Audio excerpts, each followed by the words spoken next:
देशभरात गाजलेल्या तेलगी घोटाळ्यावरून आज विधानसभेत पुन्हा खडाजंगी झाली। सत्ताधारी भाजप आणि राष्ट्रवादीच्या आमदारांनी एकमेकांवर आरोप केल्यामुळे मोठा गोंधळ झाला। दोन्ही पक्षाच्या आमदारांनी केलेली आक्षेपार्ह वक्तव्य कामकाजातून काढून टाकण्यात आली। त्यानंतर मात्र माध्यमांशी बोलताना भाजप आमदार अनिल गोटे यांनी राष्ट्रवादीचे नेते आणि माजी उपमुख्यमंत्री छगन भुजबळ यांच्यावर लाच घेतल्याचे खळबळजनक आरोप केले। मुंबईच्या आयुक्तपदावर आर.एस. शर्मा यांची नियुक्ती करण्यासाठी भुजबळांना 10 कोटींची लाच देण्यात आल्याचा सणसणीत आरोप गोटेंनी केला। तर गोटे यांचं मानसिक संतुलन बिघडलं असल्याचा पलटवार आव्हाड यांनी केला।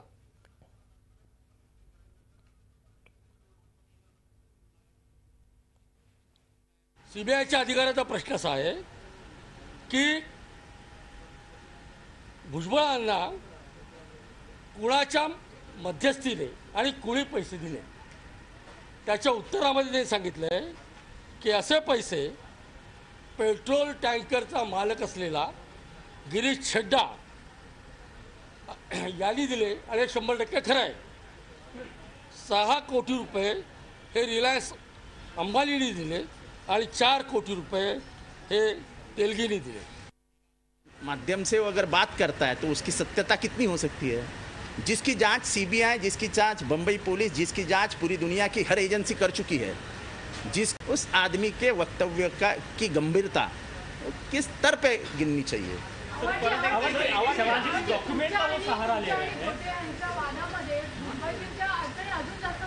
काही वैयक्तिक वाद नाही आहे। त्यांनी माझ्यावर आरोप केला, मी त्यांच्याबद्दल बोललो, पण ह्याच्यामध्ये चार्जशीट झालेली आहे। आपल्याला माहीत नसेल तर चार्जशीट झाल्यानंतर नवीन त्याच्यात काही होऊ शकत नाही। ह्याच्या सगळ्या परीक्षा पास झाल्या आहेत। स्वतः अनिल गोटे हे 4 वर्ष या प्रकरणात तुरुंगात होते आणि त्यांचं मानसिक संतुलन ढळलेलं आहे, सगळ्यांना माहिती आहे। अख्ख्या धुळ्यामध्ये ते जग जाहीर आहे।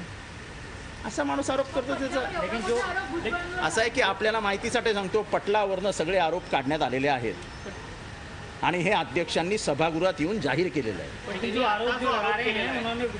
ऐसा है इस मामले में आप 40 लाख रुपए सुनिए, ये जो आरोप आज आप पत्रकार बात कर रहे हैं, तब शायद आप पत्रकारिता के स्कूल में थे जब ये आरोप टीवी पे बार बार दिखाए गए थे। सब टीवी पे लगातार दिखाया जा रहा था। ये सब परीक्षा पास होके वो चार्जशीट कोर्ट में गई और चार्जशीट कोर्ट में जाके उनको 4 साल जेल में रखा गया। ये आज की बात नहीं है, उसके ऊपर डेट देखिए, वो 15 साल पुरानी बात है। बराबर है? कितने साल पुरानी है? तो ये सब आप टीवी पे दिखा चुके हैं। ये पुराना दुकान, पुराना सामान बेचने वाला नया है। कोण बोलणार? अनिल गोटे? न्याय व्यवस्थेने ज्यांना 3 वर्ष जेलमध्ये ठेवलं, ज्यांनी सीबीआयच्या इन्क्वायरीमध्ये त्यांना सीबीआयने दोषी ठरवलं, 3 वर्ष जेलमध्ये राहून आल्यानंतर मानसिक संतुलन ढळलेला माणूस असे आरोप करतो। उद्या पाकिस्तानमध्ये राहणाऱ्या दाऊदने अजून 4 नावं घेतली की बॉम्बस्फोटात हे पण होते। आपण त्याला एव्हिडन्सेस, विटनेसेस तपासून चार्जशीट जाते ना कोर्टात। त्या चार्जशीटवरती कोर्ट अभ्यास करून मग जेलमध्ये ठेवतं ना। जर हे एवढे निर्दोष असते तर 3, 3.5, 4 वर्ष जेलमध्ये राहिलेच नसते। झी 24 तास रहा एक पाऊल पुढे।